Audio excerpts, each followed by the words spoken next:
Your liver is storing fat right now, and the foods putting it there are the ones you were told to eat. In 21 years of treating metabolic dysfunction, that is the sentence that most surprises my patients. Not the ones eating fast food, not the ones who know they have a problem, the ones who are trying, the ones who switch to fruit juice instead of soda, the ones eating granola every morning, the ones having yogurt with honey because they read it was good for them, and their fasting insulin is elevated. Their liver enzymes are trending up, and they have no idea why, because every food on their list sounds healthy. That is exactly what I am going to walk you through today. I am going to show you 10 foods that most people genuinely believe are protecting their metabolic health, and explain the specific mechanism by which each one is driving hepatic fat accumulation and insulin resistance instead. I will give you the science behind each one. I will tell you what to look for on a label, and I will give you direct substitutions that do not require you to overhaul your entire life. The mechanism is specific, the evidence is clear, and most people watching this video right now are consuming at least 3 of these foods every single day. Number 1 is fruit juice, and I want to address this one first because the resistance I get in the clinic on this point is enormous. Let me walk you through a pattern I see consistently. Illustrative scenario, but the metabolic picture is real. Let us call her Linda, 67, retired school administrator from Colorado. She had cut out soda completely 5 years earlier. She was proud of it, and she should have been. But she replaced it with 2 glasses of orange juice every morning, and apple juice with lunch. Her fasting insulin was nearly 4 times the optimal level. Her liver ultrasound showed early steatosis. When I explained what was happening, she looked at me and said, "But it is natural." And that is exactly the problem. Here is the mechanism. Fructose, which makes up roughly half the sugar in table sugar and in virtually all fruit juice, is metabolized almost exclusively in the liver. Glucose gets distributed to muscles, to the brain, to red blood cells. Fructose bypasses the primary regulatory checkpoint of glycolysis and enters the fat synthesis pathway at a downstream point. The liver converts it to triglycerides through de novo lipogenesis at a rate that has no metabolic parallel for any other common food compound. A 2016 review published in Digestive Diseases and Sciences examined the role of dietary fructose in hepatic de novo lipogenesis and found that fructose increases the protein levels of every enzyme involved in fat synthesis inside the liver more strongly than a high-fat diet does. Every single enzyme. And critically, fructose does this independent of insulin. It directly stimulates SREBP1C, the master transcriptional regulator of fat production in the liver, without requiring insulin signaling at all. That is not a minor finding. Orange juice has roughly 21 grams of sugar per cup, most of it fructose. Apple juice is similar. A glass of either delivers a concentrated fructose hit to your liver with none of the fiber that would slow its absorption in whole fruit. What to do instead? Eat the whole fruit. The fiber matrix in a whole orange slows fructose absorption dramatically. The liver never receives the concentrated hepatic fructose load that juice delivers. Number 2 is flavored yogurt, and this one is on almost every healthy eating list you will ever find. Plain yogurt is genuinely useful for metabolic health. The protein content, the probiotics, the effect on satiety, all of that is real. But the product that most people are actually buying is not plain yogurt. It is a dessert in a yogurt container. A standard 6-ounce flavored yogurt, the kind marketed specifically as a healthy snack, contains anywhere from 15 to 26 grams of added sugar, most commonly in the form of high fructose corn syrup or cane sugar. That is roughly the same fructose load as a candy bar. And here is what makes this so frustrating from a metabolic standpoint. The protein in the yogurt blunts the glucose spike slightly, which means your blood sugar may not rise dramatically, so it does not feel like a sugar hit. But the fructose component is still going directly to the liver and driving de novo lipogenesis, regardless of what the glucose curve looks like. A 2023 meta-analysis published in Food and Function analyzed the associations between major foods with added fructose and NAFLD risk across multiple epidemiological studies. and found significant positive associations, not just for beverages, but for sweets, baked goods, and processed foods with added fructose more broadly. The liver does not care whether the sugar arrived in a glass or a container labeled with a fruit image. What to look for? The ingredient list. If you see high fructose corn syrup, cane sugar, fruit syrup, or any concentrated sweetener in the first 5 ingredients, put it back. Buy plain Greek yogurt and add whole berries if you want sweetness. The fiber in the berries changes the metabolic equation entirely. Number 3 is granola. This one has been marketed as a health food for so long that questioning it feels almost contrarian. Partly because it gets hyped as a protein food, granola with added milk tends to be a good blend of carbs, fats, and protein. In reality, though, the same source of nutrition can easily be found elsewhere. For example, in gluten-free oatmeal with added nuts and flaxseed. In fact, some granola bars are packed with 5 or more ingredients, and most granolas are high in sugar, sometimes even with words like healthy or nature prominently displayed. Granola is basically just another form of cookie, even with added healthy fiber. It sounded comfortable to me because it had total human DNA, and it's a bounty house.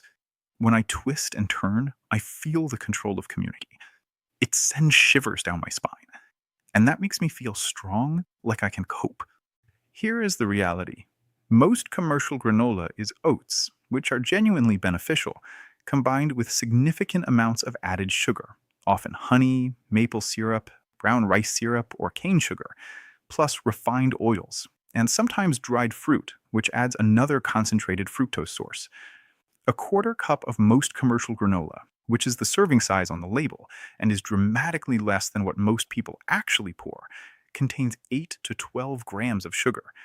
If you are eating a full bowl, you may be starting your morning with 25 to 35 grams of added sugar before you have had anything else. Now, I know what some of you are thinking.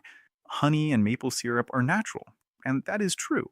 But the liver metabolizes fructose from honey and maple syrup through the exact same de novo lipogenesis pathway as fructose from any other source. Natural means it came from a natural origin. It does not mean the liver handles it differently. The same 2016 Digestive Diseases and Sciences review specifically noted that fructose stimulates SREBP1C and drives hepatic fat synthesis independent of its food source. The mechanism does not recognize labels. Granola bars compound this problem. Most commercial granola bars contain between 10 and 18 grams of sugar, are made with refined grains that spike insulin, and deliver almost no fiber relative to their glycemic impact. They are engineered to taste like a health food while functioning like a candy bar metabolically. What to do instead? Rolled oats, cooked from scratch, with no added sweetener, or a small amount of plain granola, under a quarter cup, as a topping on plain Greek yogurt with whole fruit. The oats themselves are genuinely protective for liver health. It is what the food industry does to them that creates the problem. And number 4 is where the insulin mechanism becomes impossible to ignore, because it is not about sugar at all. Number 4 is whole wheat bread, and I need to be precise here because this one is more nuanced than the previous 3. True whole grain bread, made with intact whole grains and significant fiber content, is a meaningful improvement over white bread. That distinction is real and worth keeping. But the product that most people are buying when they reach for the whole wheat loaf is not that. It is white bread with caramel coloring and a small amount of whole wheat flour added so that the packaging can say whole wheat. The FDA requires only that whole wheat be the first grain ingredient. It does not require any minimum fiber content. Here is the metabolic issue. Most commercial whole wheat bread has a glycemic index nearly as high as white bread. It drives a rapid glucose rise, which drives an insulin spike, which keeps the liver in a fat storage state rather than a fat burning state. Chronically elevated insulin is the secondary mechanism driving hepatic steatosis. After fructose drives de novo lipogenesis directly, insulin amplifies the effect by suppressing fat oxidation and promoting lipid storage, even during fasting periods. Every time you spike insulin significantly, you are extending the window in which the liver is operating in storage mode rather than clearance mode. The research is consistent on this. In 21 years of clinical practice, the patients whose fasting insulin I cannot bring down are almost universally consuming refined and highly processed grains several times per day, often without knowing it, because the packaging says whole wheat or multigrain. What to look for? A fiber content of at least 3 grams per slice. If the bread has less than that, the whole grain labeling is largely marketing. Sourdough made with whole grain flour is a reasonable option because the fermentation process partially reduces the glycemic response. Number 5 is sports drinks and vitamin waters. And this one is increasingly relevant for people over 60 who are actively trying to stay hydrated and maintain electrolytes. These products are marketed on health claims: electrolyte replenishment, added vitamins, hydration optimization. The bottle looks medical, the marketing sounds clinical, and most of them are delivering 20 to 32 grams of sugar per bottle in a form your liver absorbs extremely rapidly because there is nothing slowing it down. A standard 20-ounce sports drink typically contains sucrose and glucose fructose syrup. The fructose component goes directly to the liver. The glucose component drives an insulin spike. You are hitting both levers of hepatic fat accumulation simultaneously, and you are doing it in liquid form, which the research consistently identifies as more lipogenic than the same sugar consumed in solid food, because liquid sugar bypasses the satiety signals that solid food activates. Vitamin waters add another layer of confusion because the vitamin fortification creates a health perception that has nothing to do with the metabolic reality. Your liver does not benefit from B vitamins added to a fructose delivery vehicle. And here is the part that most people miss entirely. Unless you are exercising at high intensity for 90 minutes or more, you do not need electrolyte replacement during or after exercise. A person walking 30 minutes, which is genuinely excellent for metabolic health, does not need a sports drink afterward. They need water. What to do instead? Water with a pinch of mineral-rich salt if electrolytes are a genuine concern, or unsweetened coconut water in small amounts. Neither delivers the fructose load that drives hepatic fat accumulation. Number 6 is dried fruit. And coming up shortly, I am going to tell you about something that surprised even me when I first understood the mechanism fully. But first, dried fruit. This one is on every healthy snack list. It is portable, it is made from fruit, it feels like a natural choice. And per gram, it is one of the most concentrated sources of fructose in the entire food supply. When you remove the water from fruit, you concentrate everything. A quarter cup of raisins, which is roughly a small handful, contains about 29 grams of sugar, almost all of it from the naturally occurring fructose and glucose in the original grapes. A quarter cup of dried apricots is similar. Dried mango, dried cranberries with added sugar, trail mix containing any of these, all of them deliver fructose loads that would be impossible to consume from whole fruit in a single sitting. This is the mechanism your appetite cannot track. Whole fruit has fiber and water content that activate stretch receptors in the stomach and satiety signals in the gut. Dried fruit has neither.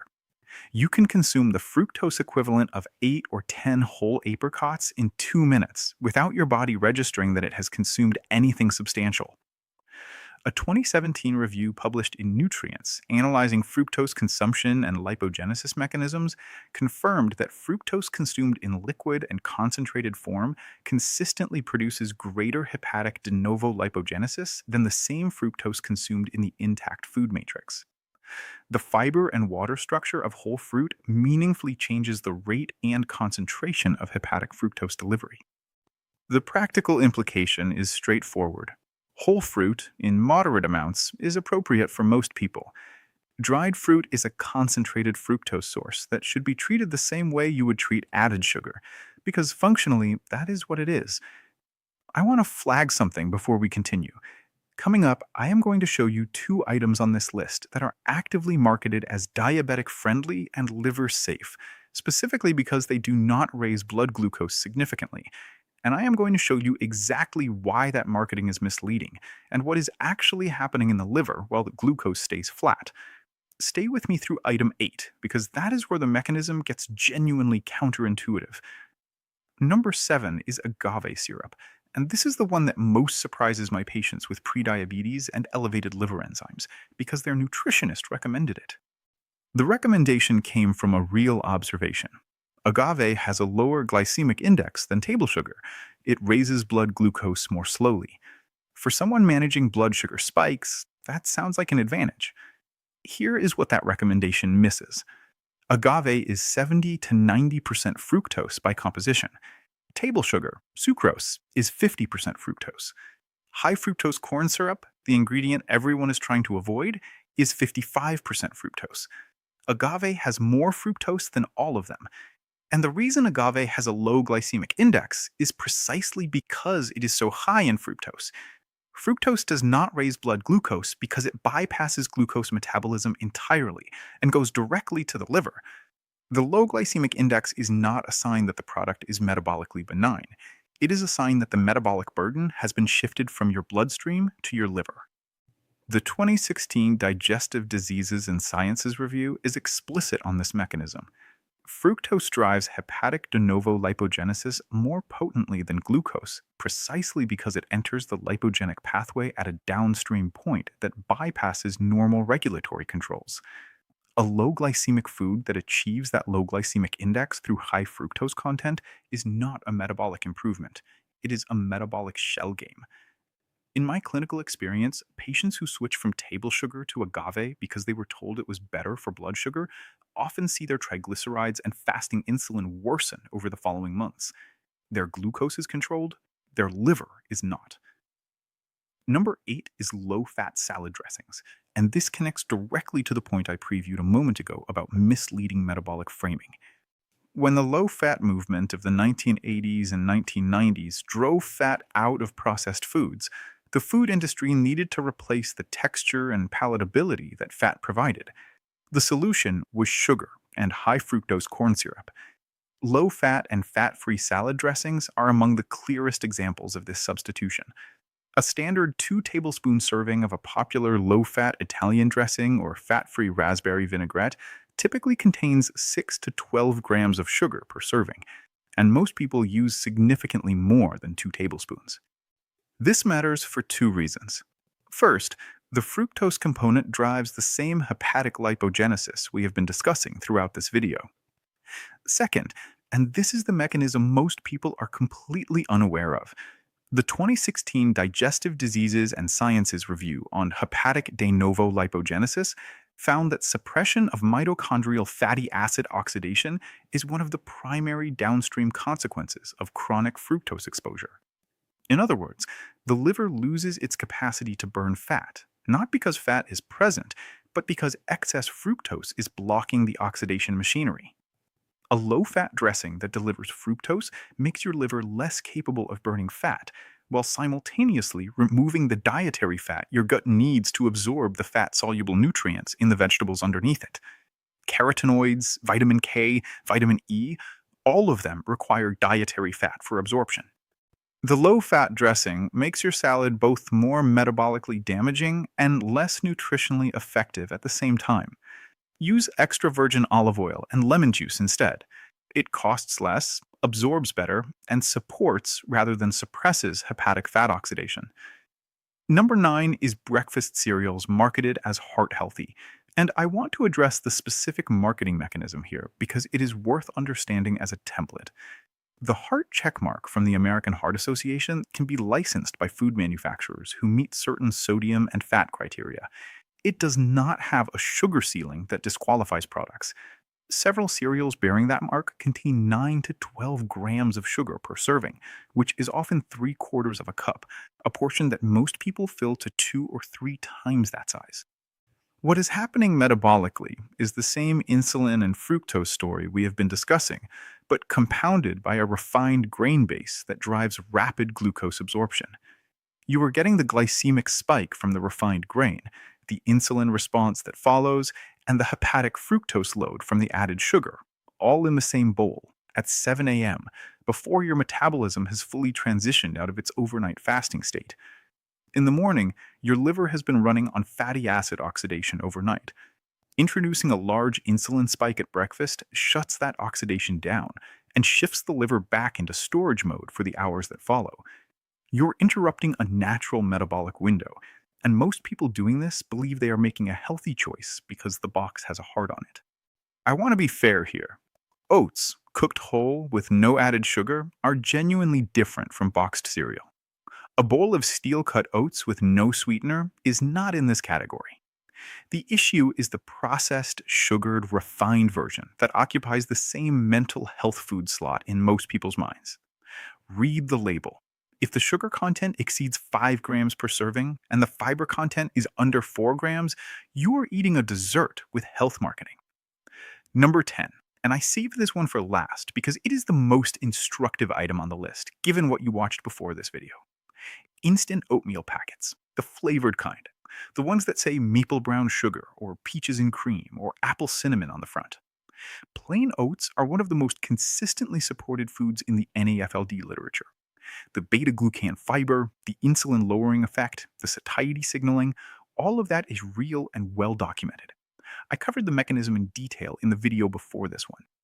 But a single instant oatmeal packet of the flavored variety typically contains 10 to 14 grams of added sugar, often in the form of brown sugar, invert sugar, or corn syrup solids. The oat base is also partially pre-cooked and rolled thin, which significantly increases its glycemic index compared to steel-cut or rolled oats. You have taken a food with a genuine protective mechanism and processed it until that mechanism is largely neutralized, then added a fructose delivery system on top. Here is the pattern that ties all 10 foods on this list together. The food industry took genuinely functional whole foods, removed the components that made them protective, usually fiber, water, and structural integrity, replaced those components with sugar to maintain palatability, and retained whatever health credential the original food carried so the marketing could continue. Fruit became juice, oats became sweetened instant packets, yogurt became a dessert, whole grains became white bread with a whole wheat label. The health credential remains. The metabolic function does not. Your liver cannot read a label. It only reads what you actually send it. I know what some of you are thinking right now, because I hear this in comments and in the clinic constantly. You are thinking, if natural sugars from fruit are a problem, does that mean I should never eat fruit at all? No, and I want to be precise about why. The problem throughout this entire list has not been fructose in foods that come with their full original structure intact. The problem has been fructose delivered in concentrated, fiber-stripped, rapid absorption form, where the liver receives a dose it was never designed to handle at that speed. A medium apple contains about 10 grams of sugar, delivered with 4.5 grams of fiber, significant water content, and a food matrix that slows absorption substantially. Your liver handles that differently than it handles 21 grams of sugar arriving in a glass of apple juice in under 30 seconds. The question to ask about any food is not whether it contains sugar.